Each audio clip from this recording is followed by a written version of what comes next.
Avis vascular centre మన దేశంలోనే the best varicose vein hospital. Welcome to iDream media. So జనరల్గా మోకాలు నొప్పులు చాలామందిని ఇబ్బంది పెడుతూ ఉంటాయి. అయితే మోకాలు నొప్పులు సివియర్గా అయ్యి చాలా క్రానిక్ స్టేజు సర్జరీకి వెళ్ళాలి.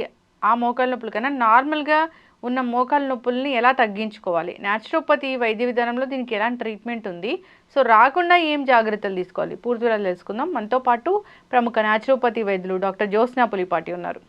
మ్యామ్ నమస్తే అండి. నమస్తే అండి. మోకాల నొప్పులు సమస్య చిన్న ఏజ్లోనే వస్తుంది. అయితే మోకాల నొప్పులు బాగా వచ్చాయి, క్రానిక్ స్టేజ్ అయింది, అది సర్జరీ వరకు వెళ్ళారు డాక్టర్ దగ్గరికి, అదంటే అది ఇంకా మనం ఏం చేయలేము. మోకాల నొప్పులు వస్తున్నాయి అన్నప్పుడు న్యాచురల్ వేస్లో ఎట్లా తగ్గించుకోవాలి? సో మోకాలు నొప్పులు ఫస్ట్ స్టార్ట్ అయినాయి అని అంటే దానికి రీజన్ ఏంటి, కారణం ఎందుమూలన వస్తున్నాయి మోకాలు నొప్పులు, అది ఫస్ట్ మనం చూడాల్సి ఉంటుంది. ఏజ్ చూడాల్సి ఉంటుంది. ఈ మధ్య కాలంలో అదే మామూలుగా మోకాలు నొప్పులు అని అంటే 70 ఏళ్ళు 80 ఏళ్ళు పైబడిన వాళ్ళు మాట్లాడేవాళ్ళు. ఇప్పుడు 30 ఏళ్ళు పైబడిన వాళ్ళ దగ్గర నుంచి మాట్లాడుతున్నారు. అయితే ఫస్ట్ చూడాల్సింది ఏంటంటే వాళ్ళు ఎవరైనా కానివ్వండి, అది డీజెనరేషన్ మూలాన ఉందా, మన నీ జాయింట్లో ఏదైతే కార్టిలేజ్ ఉంటుందో అది అరుగుదల మూలాన, ఆ గుజ్జు తక్కువ అవడం మూలాన, ఆ డీజెనరేషన్ మూలాన ఉందా అన్నది మనం ఒక సింపుల్ ఫిజికల్ ఎగ్జామినేషన్ చేస్తే కూడా తెలుస్తుంది. ప్లస్ ఒక సింపుల్ నార్మల్ ఎక్స్రేలో చూస్తే మోకాళ్ళ కండిషన్ అనేది అర్థమవుతుంది. అలాంటప్పుడు ఫస్ట్ ఒకవేళ వాళ్ళు ఓవర్ వెయిట్ ఉన్నారా, ఎందుకనంటే మన మొత్తం శరీరంలో అన్నిటికంటే వెయిట్ బేరింగ్ జాయింట్స్ అని అంటే మోకాళ్ళని చెప్పాలి. సో మోకాళ్ళు నడవడానికి ఏం యాక్టివిటీ చేయాలన్నా కానివ్వండి, ఇవి స్ట్రాంగ్గా ఉండడం చాలా ఇంపార్టెంట్.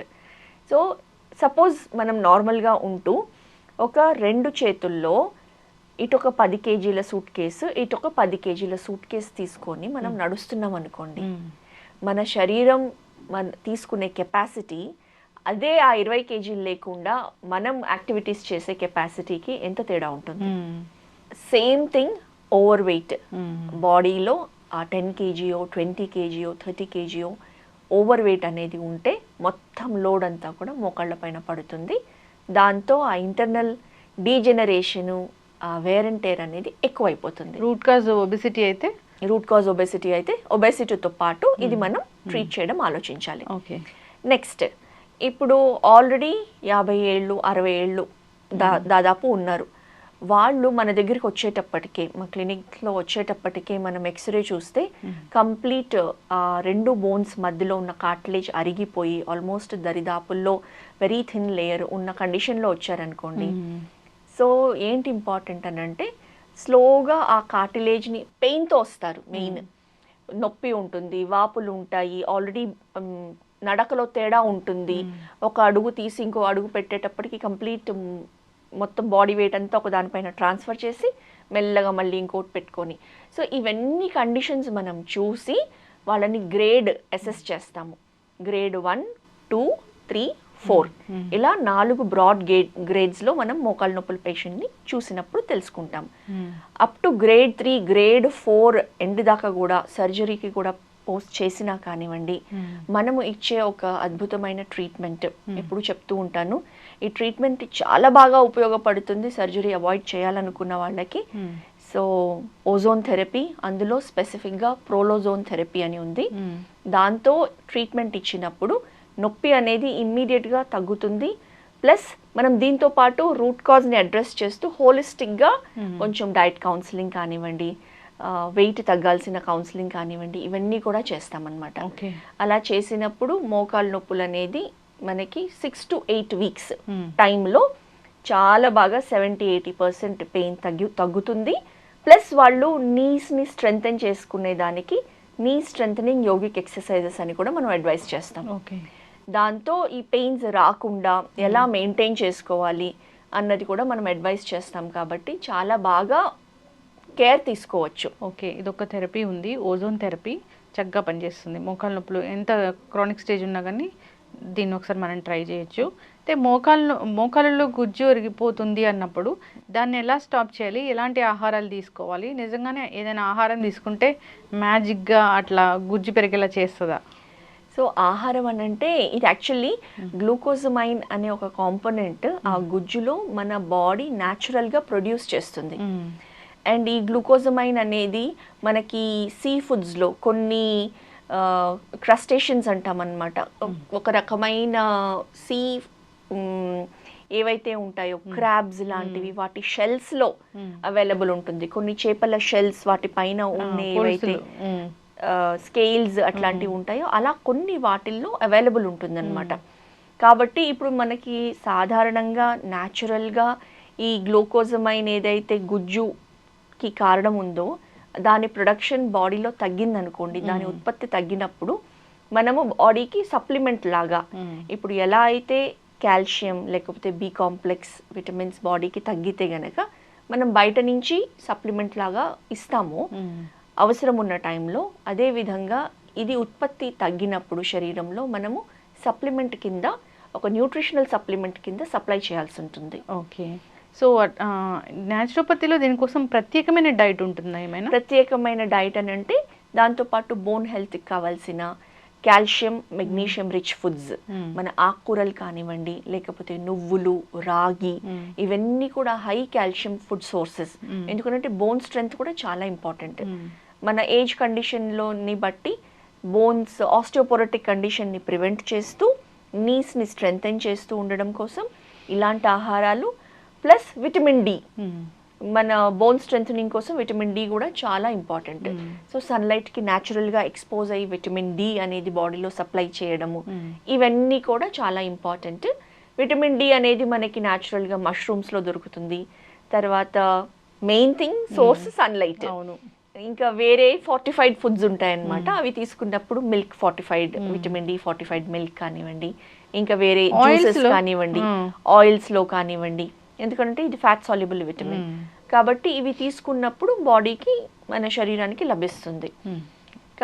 సో ఆహారంలో అంటే కనుక ఇలాంటి బలమైన ఆహారం మెయిన్గా బోన్ స్ట్రెంగ్త్ని పెంచే ఆహారం మనం తీసుకోవాల్సి ఉంటుంది. ఎస్ మ్యామ్, ఎప్పుడైనా నొప్పి వస్తుంది అన్నప్పుడు దానికి కొంతమంది కాపడం పెడుతూ ఉంటారు ఇట్లాగా. అంటే న్యాచురోపతిలో టిప్స్ అంటే ఏముంటాయి దీనికి ఎట్లా? సో న్యాచురోపతిలో టిప్స్ అంటే మనం లోకల్గా ఇప్పుడు బ్లడ్ సర్క్యులేషన్ ఇంప్రూవ్ చేయడం కోసము లోకల్గా మసాజ్, కొంచెం ఆయిల్ తీసుకొని మసాజ్ చేసామనుకోండి కొంతవరకు ఉపశమనం కలుగుతుంది. ఆయిల్లో కూడా మనకి నువ్వుల నూనె, ఆవ నూనె ఈ రెండు బెస్ట్ ఆయిల్స్ అన్నమాట. సో వీటిల్లో మనం కొంచెం కర్పూరం యాడ్ చేసుకొని మనమే, వేరే వాళ్ళు కూడా చేయనవసరం లేదు, దాన్ని కొంచెం గోరువెచ్చగా చేసుకొని మోకాళ్ళకి మసాజ్ చేసిన తర్వాత ఒక 5 minutes మసాజ్ చేసిన తర్వాత వేడి నీళ్ళ కాపడం పెడితే కొంతవరకు బ్లడ్ సర్క్యులేషన్ ఇంప్రూవ్ అవుతుంది. దాంతో కొంచెం పెయిన్ అనేది ఉపశమనం కలుగుతుంది ఖచ్చితంగా. చక్కటి ఇన్ఫర్మేషన్ మ్యామ్, చాలా చక్కగా చెప్పారు. అంటే వీళ్ళు దుంపలు అవాయిడ్ చేయాలి మోకాళ్ళ నొప్పులు ఉన్న వాళ్ళు అంటారు, ఎందుకు? సో దుంపలతో ఏమవుతుంది అని అంటే ఇన్ఫ్లమేషన్ పెరుగుతుంది బాడీలో. ఇన్ఫ్లమేషన్ పెరిగినప్పుడు ఈ పెయిన్, స్వెల్లింగ్ ఇవన్నీ కూడా ఇన్ఫ్లమేషన్ సిమ్టమ్స్ అన్నమాట మన బాడీ మనకి చూపించేది. సో దుంపలు తిన్నప్పుడు ఈ ఇన్ఫ్లమేషన్ పెరిగితే ఆల్రెడీ పెయిన్లో ఉన్న జాయింట్ ఇంకొంచెం పెయిన్ ఎక్కువ అవుతుంది. ఓకే.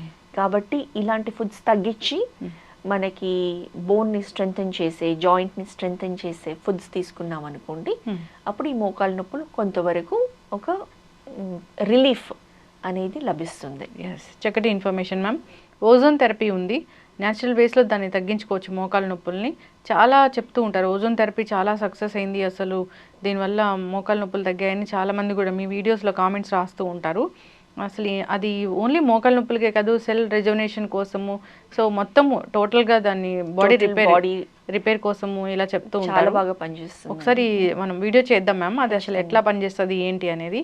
అంతేకాదు ఇప్పుడు మోకాళ్ళ నొప్పులు రాకుండా జాగ్రత్తలు, మనం విటమిన్ డి రిచ్ ఫుడ్స్ తీసుకోవాలి, డి విటమిన్ డెఫిషియన్సీ లేకుండా చేసుకోవాలి, వెయిట్ అనేది మనం గెయిన్ అవ్వకుండా చూసుకోవాలి, ఒబిసిటీ కూడా దీనికి ప్రధాన కారణం అవుతుంది.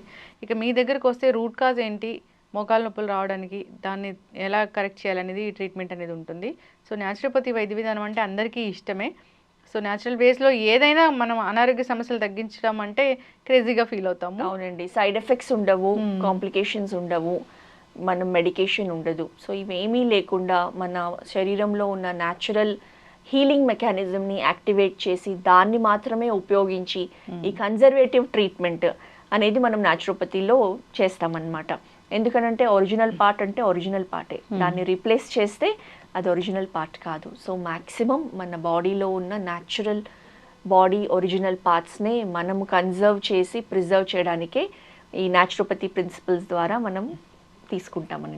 చక్కటి ఇన్ఫర్మేషన్ మ్యామ్, చాలా చక్కటి ఇన్ఫర్మేషన్. మోకాల నొప్పుల గురించి అందరూ ఫాలో అవ్వాలని కోరుకుందాం. ఇబ్బంది పడుతున్న వాళ్ళు ఒకసారి కాంటాక్ట్ చేయాలని కోరుకుందాం. సో నంబర్ అనేది స్క్రోల్ అవుతుంది, సో ఫాలో అవ్వాలని కోరుకుందాం. ధన్యవాదాలు. నమస్తే అండి. And for more videos, Please subscribe to iDream. Please subscribe to iDream. Please subscribe iDream. And please subscribe to iDream. For more videos, subscribe to iDream. please like, share, and subscribe to the channel. Congratulations, iDream. Subscribe to iDream. Subscribe to iDream. So subscribe to iDream Media. iDream ki iDream team andarki huge congratulations. Please subscribe iDream Media. Please subscribe to iDream. Subscribe iDream. Please subscribe to iDream. iDream అంటే నా కళల ఛానల్ను subscribe చేసుకున్న నోరు తిరుగుతలేదు, మీరైతే గంట గుర్తు కొట్టండి. For more such videos, please subscribe to iDream. Subscribe to iDream. Please subscribe to iDream. Please subscribe iDream Media. Please do subscribe to iDream. Please subscribe to iDream Media. For best entertainment and information, please subscribe iDream. And don't forget to subscribe to iDream.